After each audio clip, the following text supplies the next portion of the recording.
Kemarin kita menyimpulkan bahwa Torah kasih menandai akhir dari seluruh hukum-hukum dan perintah-perintah lainnya.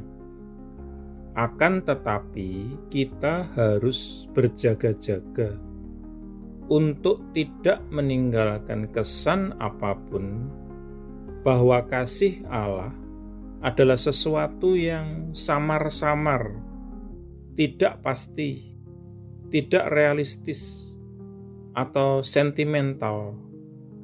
Sebaliknya, kasih Allah selalu pasti dan praktis. Menurut Perjanjian Baru, kasih kepada Allah dan kasih kepada manusia sama-sama dinyatakan dalam cara-cara yang sesuai dengan kasih Allah sendiri. Cara-cara yang pasti dan praktis. Di keseluruhan Alkitab, ujian tertinggi kasih manusia kepada Allah dapat dinyatakan dalam satu kata, ketaatan. Dalam Perjanjian Lama, Allah menyatakan kebenaran ini kepada umat-Nya di dalam Yeremia 7 ayat 23. Dengarkanlah terhadap suaraku, dan aku akan menjadi Elohim bagi kalian, dan kalian akan menjadi umat bagiku. Kasih sejati kepada Allah selalu dinyatakan oleh ketaatan kepadanya. Demikian pula dalam Perjanjian Baru. Tuhan Yesus dalam pesan perpisahannya kepada murid-muridnya menekankan di atas seluruh syarat-syarat lainnya poin ketaatan ini. Dalam Yohanes 14, ia menekankan poin ini 3 kali berturut-turut dalam rentang beberapa ayat. Jika kalian mengasihi aku, kalian akan menjaga perintah-perintahku. Tercatat dalam Yohanes 14 ayat 15. Dia yang memiliki perintah-perintahku dan menjaga mereka, dialah yang mengasihi aku. Tercatat dalam Yohanes 14 ayat 21. Kemudian Yesus menempatkan 2 alternatif ketaatan dan ketidaktaatan dengan sangat jelas berdampingan, karena ia berkata, jika seseorang mengasihi aku, ia akan menjaga perkataanku. Tercatat dalam Yohanes 14 ayat 23. Akan tetapi sebaliknya, dia yang tidak mengasihi aku tidak menjaga kata-kataku. Tercatat dalam Yohanes 14 ayat 24. Dalam terang firman ini, jelaslah bahwa bagi setiap orang Kristen untuk mengaku mengasihi Kristus tanpa menjaga kehendak Kristus yang dinyatakan dalam kata-katanya dan perintah-perintahnya hanyalah menipu dirinya sendiri. Perintah utama Kristus dalam Perjanjian Baru adalah kasih. Tanpa kasih, mustahil untuk berbicara tentang ketaatan. Namun, jika kita terus meneliti sifat dan hasil perbuatan dari kasih Kristiani, kita akan menemukan bahwa Perjanjian Baru menawarkan kepada kita pola kehidupan yang dikendalikan dalam setiap aspek oleh kasih ini.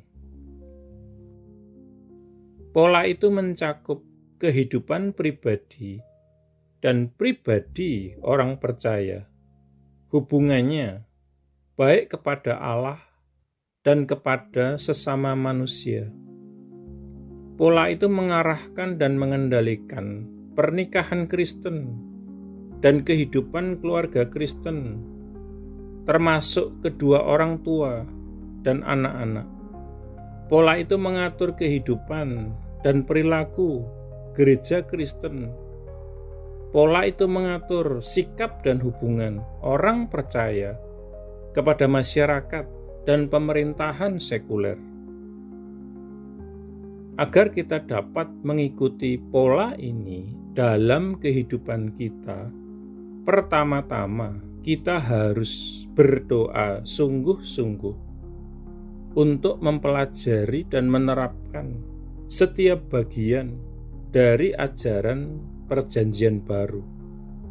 Kedua, kita harus terus-menerus mengakui ketergantungan kita dari waktu ke waktu pada kasih karunia dan kuasa supernatural Roh Kudus. Dengan cara ini, kita akan membuktikan dalam pengalaman kita sendiri kebenaran dari surat 1 Yohanes 2 ayat 5. Tetapi siapapun yang menjaga perkataannya, sungguh kasih Allah disempurnakan di dalam Dia. Di dalam inilah kita tahu bahwa kita ada di dalam Dia. Kita berdoa. Tuhan Yesus, biarkanlah aku senantiasa berada di dalam Engkau. Tolonglah aku, Tuhan, untuk berbicara kepada dunia di sekitarku, di dalam kata-kata dan di dalam perbuatan, dari kasih-Ku kepadamu. Terima kasih, Tuhan, untuk menjaga aku di dalam kasih-Mu. Amin.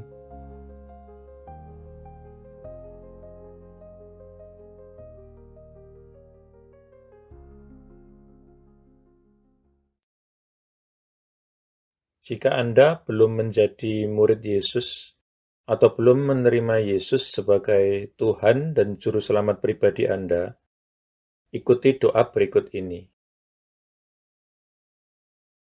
Tuhan Yesus Kristus, aku percaya bahwa Engkau adalah anak Allah dan jalan satu-satunya menuju kepada Bapa, dan bahwa Engkau telah mati di kayu salib untuk dosa-dosa yang aku perbuat, dikuburkan, namun kemudian Engkau bangkit kembali dari antara orang mati, supaya aku dapat diampuni dan menerima hidup yang kekal.